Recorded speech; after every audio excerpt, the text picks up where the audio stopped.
సాయిరెడ్డికే తిరిగి రాజ్యసభ. ఢిల్లీలో కీలక పరిణామాలు. ఏపీలో రాజ్యసభ ఉప ఎన్నిక నోటిఫికేషన్ విడుదలైంది.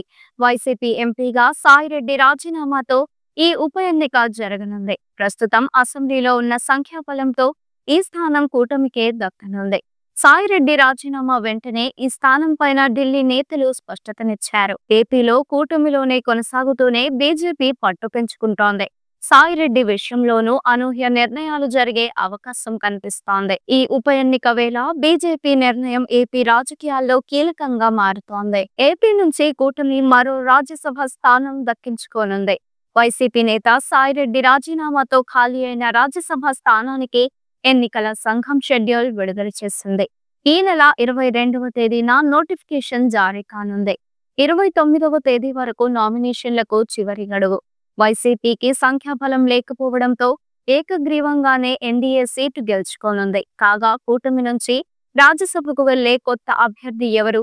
రాజ్యసభ విషయంలో మాత్రం బీజేపీ పట్టు బిగించింది. ఏపీ విషయంలో తాము పట్టువిడుపులతో ఉంటామని, పార్లమెంట్ అంశంలో మాత్రం తమ పార్టీకే ప్రాధాన్యత ఉండాలని బీజేపీ నేతలు కోరుకుంటున్నారు. అందులో భాగంగానే గతంలో 3 రాజ్యసభ స్థానాలు ఖాళీ అయితే తొలుత 3 పార్టీలకు ఒక్కొక్కటి చొప్పున తీసుకోవాలని భావించినా చివరకు టీడీపీ నుంచి వచ్చిన అభ్యర్థనతో పవన్ తన సోదరుడు సీట్ను త్యాగం చేశారు. బీజేపీ ఖాతాలో ఇప్పుడు విజయసాయిరెడ్డి రాజీనామాతో మరో రాజ్యసభ సీటు కూటమికి దక్కనుంది. అయితే ఈ సీటు 3 పార్టీల్లో ఎవరికి వారు తమకి అనే అంచనాతో ఉన్నారు. కానీ సాయిరెడ్డి ఖాళీ చేసిన స్థానం బీజేపీకే దక్కనుంది. ఇప్పటికే ఢిల్లీ బీజేపీ నాయకత్వం చంద్రబాబు, పవన్ కు స్పష్టం చేసినట్లు సమాచారం. సామాజిక సమీకరణాల ఆధారంగా రాజ్యసభకు అభ్యర్థులను ఎంపిక చేయాల్సి వస్తోంది.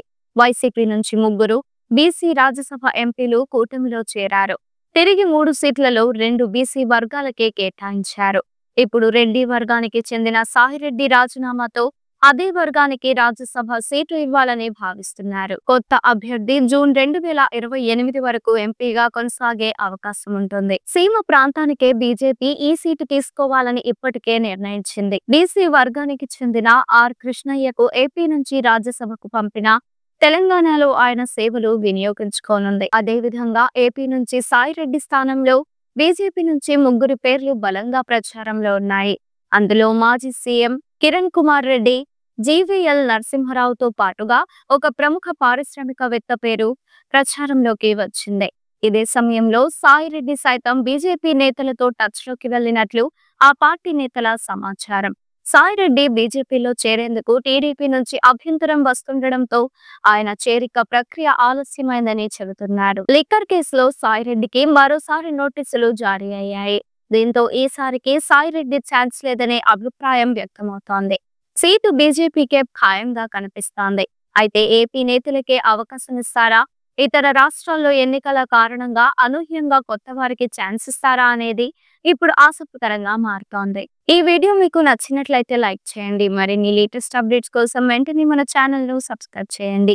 మీరు ఎటువంటి అప్డేట్స్ గురించి తెలుసుకోవాలనుకుంటున్నారో కామెంట్ బాక్స్ లో కామెంట్ చేయండి.